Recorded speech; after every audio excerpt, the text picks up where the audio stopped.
Hello everyone, welcome back to our channel. Today we will review a movie called Ant-Man. Don't forget to hit the like and subscribe button.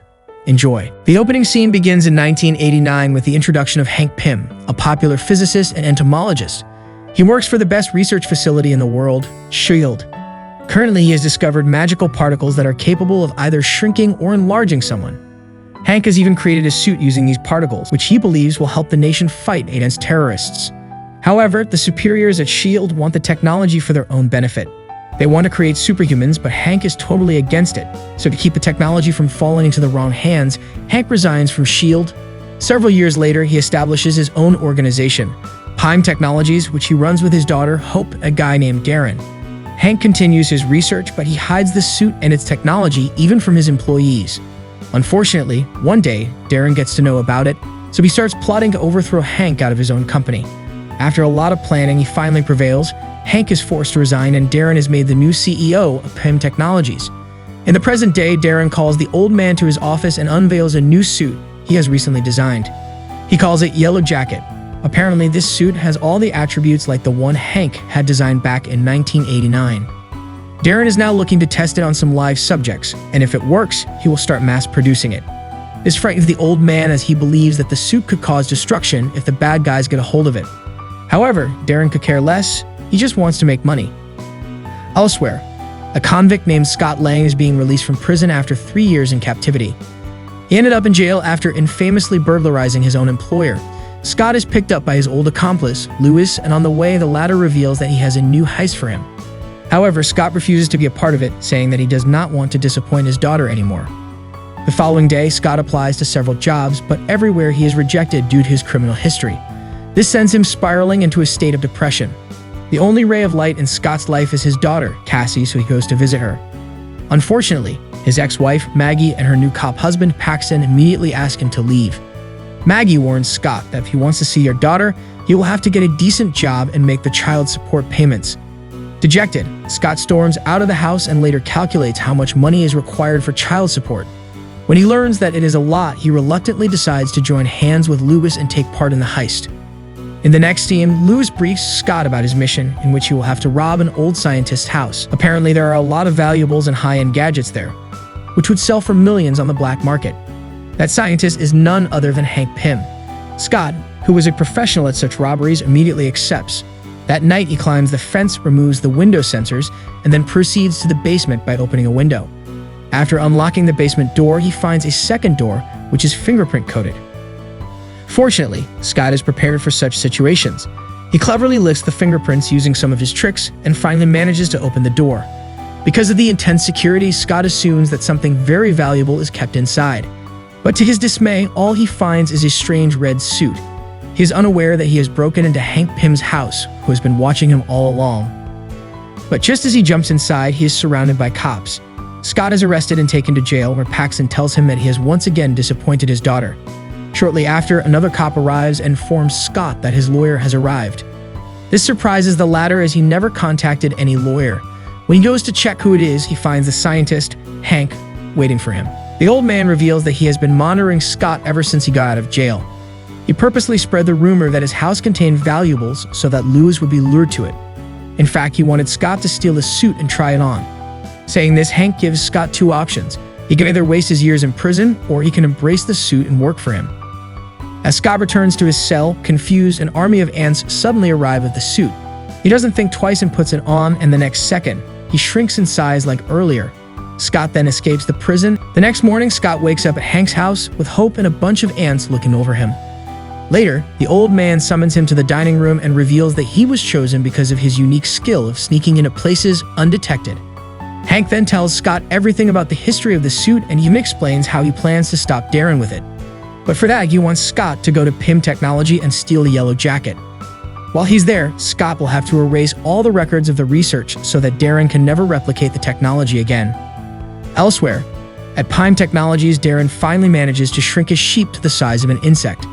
Hope witnesses this and becomes worried, so she immediately informs her dad about it. Meanwhile, Scott believes that the mission is too dangerous, so he advises the old man to seek help from the Avengers. However, the latter refuses, saying that he doesn't want the technology to fall into the hands of Tony Stark. He mentions that he is doing this for the sake of mankind, and this finally convinces Scott. So he starts training himself for the mission by practicing martial arts and learning the ability to control ants. He also works on his timing by shrinking and growing back multiple times. In one instance, he tries to become even smaller by altering his suit, but Hank stops him. The old man claims that if he shrinks any more, he will reach subatomic size and enter the quantum realm, where reality and the notions of time and space are irrelevant. Once he reaches this realm, there is no coming out of it. For the first mission, Scott is asked to retrieve a piece of equipment that he will require in the mission. The only problem is that this equipment is guarded inside the Avengers headquarters. Despite this, Scott heads to the location, where he encounters the Falcon, Sam Wilson. At first, he politely asks for the equipment, but when the Falcon refuses, they get into a fight. It goes on for several minutes, but in the end, Scott shrinks in size, enters the Falcon's suit, and destroys it from the inside. After this, he retrieves the equipment and makes a run for it. Later, as Hank and Scott are discussing their next move, Darren arrives there. He informs the old man that he has successfully tested his suit and is going to sell it to a buyer. The transaction is going to be held in a high-security building where even the vents will be sealed with microscopic mesh. Before leaving, the cocky Darren invites Hank to witness the sale. Hearing all this, Scott realizes that the mission is going to be tougher than expected, so he calls Lewis for help. In the next scene, the group carries out the necessary arrangements and gets ready to steal the yellow jacket. Lewis disguises as a security officer and reduces the water pressure inside the water pipes. Using this opportunity, Scott manages to sneak inside the building along with his ant friends. On the other hand, the buyer arrives and he is revealed to be an executive from Hydra, a notorious underworld corporation. If the yellow jacket falls into their hands, humanity will be at a serious risk. Meanwhile, Scott enters the server room to plant a bomb in the system. At first, he directs his ant friends to damage the building's security system and burn all backup data. Once that is done, Scott heads to the transaction room and prepares to steal the yellow jacket. However, when he lunges at it, Darren arrives in the nick of time and traps him inside a glass cage. It turns out he was well aware of their plan and had been tracking Scott for some time. Darren then brings out a gun and prepares to finish off Hank, but right then Scott breaks free and unleashes a brutal punishment on the Hydra agents. While this is happening, Darren shoots Hank in the chest and then aims for Scott. Meanwhile, the bomb that was planted in the server room is about to explode. So Hank gives his tank keychain to Hope and asks her to enlarge its size. As soon as she does so, the father-daughter duo escapes the building right before it caves in. Elsewhere, Darren escapes the place in a helicopter, but soon he notices an army of ants approaching him. It turns out that Scott was also able to board the helicopter. Panicked, Darren brings out his gun and begins shooting at him, but due to Scott's tiny size, none of his bullets connect. Hence, with no options left, Darren puts on the yellow jacket and shrinks to the size of Scott. With this, the two tiny humans start battling it out for supremacy. Soon, they fall off the helicopter and land in a pool, but the fighting doesn't stop. Scott somehow manages to throw Darren into a light bulb and electrocute him. But just when he is about to finish the bad guy off, Paxton arrives there and arrests him.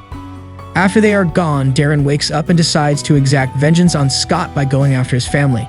Meanwhile, as Paxton is leading Scott to the police station, he is informed that someone has broken into his house. Wasting no time, the two head there and discover Darren holding little Cassie hostage. This enrages Scott, so he once again shrinks in size and starts fighting the bad guy. But no matter how hard he tries, Darren keeps repelling his attacks. This is when Scott realizes that in order to defeat the yellow jacket, he will have to get inside it by shrinking himself further. He knows that there is no coming back, but for the sake of his daughter's safety, he proceeds with it. The plan works, and as soon as Scott enters the suit, he destroys it from inside, causing Darren to vanish in thin air. But with this, Scott also gets trapped in the quantum realm.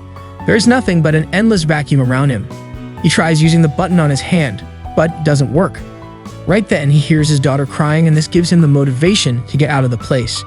He recalls the equipment that he had stolen from the Avengers base and uses it to rewire his suit. Surprisingly, this works and he is able to return to the normal world. Scott immediately embraces his daughter, and at the same time, the cops also arrive. However, seeing his bravery, Paxton covers for him, giving him ample time to shrink in size and escape. In the final scene, Hank and Scott are having a conversation about the events that transpired last night. The old man is still in shock as to how Scott was able to escape the quantum realm. However, he is now hopeful that his wife can also be brought back.